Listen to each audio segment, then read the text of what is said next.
आप सभी को जय श्री कृष्णा, राधे राधे। तो आज लड्डू गोपाल की कुछ ऐसी बातें जानेंगे जिससे कि आपको भी पता चलेगा कि हमारे लड्डू गोपाल जागृत हैं या नहीं, या कि हमारे लड्डू गोपाल भी कृपा कर रहे हैं कि नहीं कर रहे हैं, वो हमारी बात सुन रहे हैं कि नहीं सुन रहे हैं। क्योंकि सबके मन में, जिसके घर भी लड्डू गोपाल हैं, तो उनको कुछ ना कुछ अनुभूति होती है। और अगर आप समझ नहीं पाते हैं उनकी अनुभूतियों को, वो करते हैं, हर लड्डू गोपाल कुछ ना कुछ अनुभूति करते हैं, लेकिन उस अनुभूति को हमें महसूस करना होता है, हमें ध्यान से उनकी सेवा करनी होती है। और जब हम सच्चे प्रेम से, मन से उनकी सेवा करते हैं ना, तो वो अपनी अनुभूति कराने लगते हैं और हमें इस बात से पता चलने लगता है कि हमारे भी लड्डू गोपाल कृपा करते हैं और वो जागृत हैं, उनमें भी बांके बिहारी लड्डू गोपाल का अंश है। तो कैसे जानेंगे कि हमारे लड्डू गोपाल में भी बाल गोपाल लड्डू गोपाल का अंश है या बांके बिहारी का अंश है? तो अगर आप ऐसे समझिए, छोटी छोटी सी बातें होती हैं, लेकिन ये फील करने वाली बात होती, महसूस करने वाली बात होती है, अनुभूति करने वाली बात होती है। वो ये होती है कि जैसे कि आप अगर कपड़े रख रहे हैं, उनको चलो नहलाने के लिए आपने पानी रखा और कपड़े रखे कि आज ये कपड़े पहनाऊँगी, लेकिन जैसे ही आप नहलाने के लिए करते हैं, अपने पास रखते हैं, कैसे भी रखते हैं, या तो वो कपड़ा गिर जाता है। कभी-कभी ऐसा होता है कि जिस बर्तन में, जिस पात्र में हम भगवान को स्नान कराते हैं ना, पता नहीं वो कैसे, वो क्या होता है, हाथ लगता है, कुछ भी होता है, वो कपड़ा हमारा पानी में गिर जाता है या कि कभी नीचे गिर जाता है, कैसे भी करके। तो क्या हम वैसे कपड़े, गीले कपड़े या नीचे गिरा हुआ तो नहीं पहनाएंगे ना, तो फिर हमको दूसरा कपड़ा पहनाना होता है, पहनाना पड़ता है। तो ऐसी ही ये एक वो होती है उनकी, मतलब बताने का एक तरीका होता है कि मुझे ये वाले नहीं पहनना, मुझे दूसरे पहनना है। तो ये अनुभूति करना होता है खुद से, मतलब उनकी जो ये छोटी छोटी सी बातें होती हैं, वो हम महसूस करें उनकी बातों को। क्योंकि वो स्वयं छोटे से बच्चे बन के तो आएंगे नहीं कि माँ मुझे ये नहीं पहनना, मुझे ये पहनना है, ऐसे तो नहीं। आपको उनकी बातों को महसूस करना होगा और ये समझना होगा कि वो चाह क्या रहे हैं। और फिर कभी कभी क्या होता है कि जैसे अब हम, जैसे ये ठंड का टाइम चल रहा है, ठीक है, और उनका मन नहीं है कि मुझे नहीं नहाना है। अगर आपके लड्डू गोपाल जागृत हैं, तो ये छोटी छोटी सी अनुभूतियाँ होती हैं। अब उनको नहीं नहाना है, तो आप कैसे पहचानेंगे कि उनको नहीं नहाना है? तो क्या होगा कि जैसे हम उनके लिए गर्म पानी किए, सब कुछ बर्तन रखे, सब कुछ नहलाने की मतलब पूरी तैयारी कर लिए। अब हम बैठने ही वाले हैं कि इतने में डोरबेल बज जाती है, कोई आ जाता है। अब वो बैठने के लिए तो तैयार, नहलाने के लिए तो तैयार हैं, पर नहलाएं कैसे? अब कोई आया है तो उनके पास तो जाना पड़ेगा ना, दरवाज़ा खोलना पड़ेगा। अब जैसे ही आए, चलो उनकी बात हुई पूरी, वो गए, ठीक है। अब जैसे आए फिर बैठे अपन नहलाने के लिए कि चलो आज देर हो रही है, जल्दी से नहला दें, कि बैठते ही जा रहे हैं कि फिर कुछ ऐसा हो जाता है कि फिर आपको उठना पड़ता है। मतलब जब आप भगवान को नहलाने के लिए, लड्डू गोपाल के लिए नहलाने के लिए करें और आपको बार बार किसी न किसी वजह से उठना पड़े, तो ये भी एक उनके संकेत होते हैं कि आज मुझे नहाना नहीं है, आज मुझे ठंड लग रही है। ये कुछ ऐसे संकेत होते हैं। जैसे ये दूसरा संकेत हो गया। अब तीसरे संकेत क्या होगा कि जैसे कभी कभी उनको अपनी पगड़ी नहीं पहननी होती, जैसे कैप लगी है ना इनके, तो हम जैसे 1-2 कैप निकाल के रखेंगे उनके मैचिंग का, जो भी अपन कपड़े पहनाते हैं वैसे। तो उनमें से अगर हम पहनाने की कोशिश भी कर रहे हैं, बड़े अच्छे से पहना दिए सब कुछ, थोड़ी देर बाद क्या करते हैं कि अपन कुछ उनके लिए श्रृंगार का और भी सामान देख रहे हैं, जब तक देखोगे कि आपकी जो पगड़ी है, जो उनकी कैप है, जो उनकी मुकुट है, वो तिरछी हो गई है। फिर अपन लगा के करेंगे, फिर थोड़ी देर बाद देखेंगे फिर वो तिरछी हो गई है, फिर कुछ, या कि वो गिर गई है, इस तरीके से। तो ये भी एक अनुभूति होती है उनकी कि मुझे ये भी नहीं करना है। अब कभी कभी क्या होता है कि उनका कुछ जो हम बनाए हैं, मतलब भोग बनाते हैं उनको खाने के लिए, उनको भोजन प्रसादी के लिए, तो कभी कभी उनका मन करता है कि आज मुझे ये नहीं खाना है।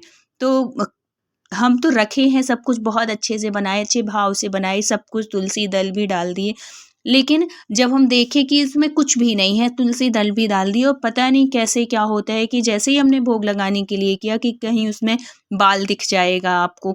कभी क्या होगा कि उनकी जो गिलास रखी है भगवान की पानी पीने के लिए, तो हमने जैसे ही उठाया वो गिलास का पानी उसमें गिर गया। तो कभी कुछ गिर गया, कभी कुछ गिर गया, मतलब कि ऐसा कुछ हो जाता है कि हम उनको भोग नहीं लगा सकते। तो ये भी एक अनुभूति होती है। मतलब ये आप इस बात को महसूस करिए कि इनको ये नहीं खा, यही छोटी-छोटी सी बात होती है और ऐसा कुछ भी नहीं होता है कि वो स्वयं प्रकट हो जाएँगे और आपसे कुछ कहने लगेंगे कि मुझे ये नहीं खाना, वो नहीं खाना। ये इसी तरीके से जो हमारे लड्डू गोपाल हैं ना, वो अनुभूति कराते हैं। कभी-कभी क्या होता है कि जब ये चौथी अनुभूति या पाँचवीं अनुभूति समझ लीजिए कि कभी-कभी क्या होता है कि जब हम कहीं जाने को तैयार होते हैं और उनका भी मन होता है कि हमें भी चलना है। अब क्या होगा कि हमने तो सारी अपनी तैयारी कर ली है जाने के लिए, ठीक है? कभी-कभी सारा सामान हम रख लेंगे कि चलो अब इसको लेके जाना है।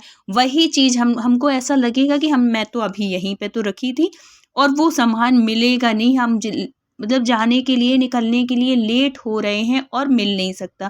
फिर हमें मतलब हार के आना पड़ता है कि कन्हैया कहाँ गुम गया है, बता दो भाई कहाँ मुझे जाना है, मैं लेट हो रही हूँ, ऐसे करके फिर जहाँ हमने ऐसा लगेगा कि मैं 10 बार वहाँ पे ढूँढ चुकी हूँ, वहीं पे वो चीज़ मिल जाती है। ऐसी अनुभूति कराते हैं। कभी-कभी ऐसा भी होता है कि इनकी जो मुरली होती है ना, जैसे हर लड्डू गोपाल के पास 2-3 सब लोग ही रखते हैं, 2-3 मुरलियाँ रखते हैं उनकी। तो कभी अगर इनको ये वाली मुरली नहीं लेनी है, तो ये क्या करेंगे, हम जैसे रखेंगे भी बड़े आसानी से, बहुत अच्छे से उनके पास रख जाती है। और जब इनको ये नहीं मतलब रखनी है अपने पास, ये वाली मुरली नहीं बजानी है, उन्हें दूसरी चाहिए, तो ये बार-बार गिराएँगे, कहीं कुछ ना कुछ करते रहेंगे। तो ऐसी नटखट लीलाएँ हमारे जो लड्डू गोपाल हैं, वो करते रहेंगे, रहते ही हैं। कभी न कभी आपको इस चीज़ की मतलब ये जो घटनाएँ हैं, ये जो अनुभूतियाँ हैं, ये महसूस होती रहती हैं उनकी। तो यही जागृत होने की लड्डू गोपाल जो कहते हैं ना कि आपके लड्डू गोपाल जागृत हैं कि नहीं, तो यही होता है जागृत होने का मतलब, और कुछ भी नहीं है। जागृत होने का ये मतलब बिल्कुल भी नहीं है कि वो चतुर्भुज रूप में आ जाएँगे और आपसे बातें करने लगेंगे, नहीं, ऐसा नहीं होता है।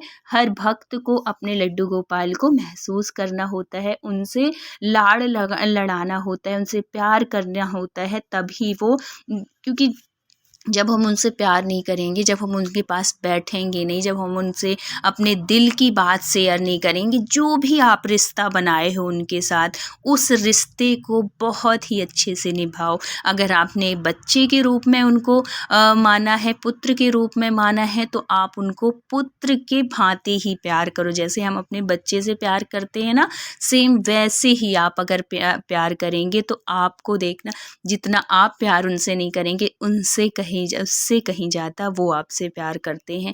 तो ये सब बातें महसूस करने वाली होती हैं, अनुभूति करने वाली होती हैं, और कुछ भी नहीं होता है। बस आप उनसे प्यार करिए, आप उनसे बातें करिए, हर सुख-दुःख उनसे बाँटिए। बल्कि ना, दुनिया वालों से बताने से कोई फ़ायदा नहीं होता। दुनिया सिर्फ़ हँसने के लिए होती है, आपकी मदद नहीं करेगी। आपके मुँह पे आपके जैसे और दूसरे के मुँह पे दूसरे के जैसे हो जाती हैं दुनिया जो होती है। बल्कि अब आप अपने लड्डू गोपाल से, आप जिस भी इष्ट को आप मानते हैं, ज़रूरी नहीं कि आप लड्डू गोपाल को ही मानो, आप जिसको भी पूजते हैं, आप जिसको भी मानते हैं, आप उनके साथ हर बात अपनी शेयर करिए, चाहे वो सुख हो, चाहे वो दुःख हो। और हर बार आप भगवान के सामने जाओ तो हर बार याचक बन के मत जाओ, सिर्फ़ माँगने के लिए ही मत जाओ कि अब हमें ज़रूरत है या कि हमारे कुछ काम नहीं हो रहा है तो हम लड्डू गोपाल के पास जाएँ, या कि हम अपने भगवान के पास जाएँ, ऐसा बिल्कुल नहीं है। आप कभी उनके साथ अच्छे से बिना माँगे, निस्वार्थ भाव से आप उनके साथ बैठो, उनकी सेवा करो कि प्रभु जैसी आपकी मर्ज़ी हो, जो हमारे लिए अच्छा हो वो आप करो, क्योंकि जो आप माँगोगे और हो सकता है उससे कहीं ज़्यादा आपको मिलने वाला हो, तो आप तो फिर घाटे में रह गए ना, आप तो उतने ही में रह गए। इसलिए सब कुछ भगवान के ऊपर छोड़ दो, क्योंकि वो जो करते हैं वो बहुत अच्छा करते हैं। मतलब अपन सोचे भी नहीं होगी कि इतना अच्छा भी हो सकता है, वो कर सकते हैं। तो कभी भी भगवान से मांगो नहीं, वो तो लक्ष्मीपति हैं, उनके पास जिनके पास स्वयं लक्ष्मी जी हों, तो उनके उनके पास भंडारे की कमी थोड़ी है। वो बस एक दृष्टि डाल देना आपके ऊपर, बस वही दृष्टि का फेर होता है। अगर हम उनसे इतना लाड लगाएं, उतना प्यार करें, तो वो भी तो मजबूर हो जाएंगे हमसे प्यार करने के लिए। तो ऐसी ही होती है लड्डू गोपाल की कृपा, और यही होता है लड्डू गोपाल जागृत होना, कि हमारे लड्डू गोपाल जागृत हैं कि नहीं, वो हमारी सेवा से प्रसन्न हो रहे हैं कि नहीं, या कि हमारे लड्डू गोपाल में भी बांके बिहारी का अंश है या लड्डू गोपाल ठाकुर जी का अंश है कि नहीं। यही सब बातें होती हैं। तो हर किसी के लड्डू गोपाल में ये बातें होती हैं, बस आपको महसूस करना होता है। और ऐसा कुछ नहीं है कि इनके लड्डू गोपाल बहुत अच्छे हैं और हमारे लड्डू गोपाल कम अच्छे हैं, ऐसा बिल्कुल भी नहीं है। लड्डू गोपाल भगवान सब एक ही हैं, बस वो आपके ऊपर डिपेंड करता है कि आप उनको किस भाव में मानते हैं, कितनी भक्ति से, कितनी श्रद्धा से, कितने विश्वास के साथ मानते हैं, और कुछ भी नहीं। सबके भगवान बराबर हैं, सबके लड्डू गोपाल बराबर हैं। और एक बात और, कि लड्डू गोपाल छोटे होने या बड़े होने से कोई फ़र्क नहीं पड़ता। आपके मन में ये कभी बात ना आए कि हमारे तो लड्डू गोपाल छोटे हैं इसलिए हमको अनुभूति नहीं कराते, या कि इसलिए हमारे लड्डू गोपाल जागृत नहीं हैं, इनके लड्डू गोपाल बड़े हैं इसलिए इनके जागृत है। ऐसा भी कुछ भी नहीं है। छोटे लड्डू गोपाल या बड़े लड्डू गोपाल होने से कोई वो नहीं है। लड्डू गोपाल हैं, भगवान भगवान होते हैं, चाहे वो छोटे के रूप में हो या बड़े रूप में हो। तो ये सब चीज़ें अपने मन में बिल्कुल भी नहीं लाइए, और सबके लड्डू गोपाल जागृत होते हैं, ये अपने मन में बिठा लीजिए। बस आप महसूस करिए इस बात को। तो अगर वीडियो अच्छा लगा हो तो please like, share and subscribe करिएगा। मिलते हैं नेक्स्ट वीडियो के साथ। जब तक अपना ख्याल रखिए, अपनों का ख्याल रखिए। Thank you so much full watch करने के लिए। राधे राधे।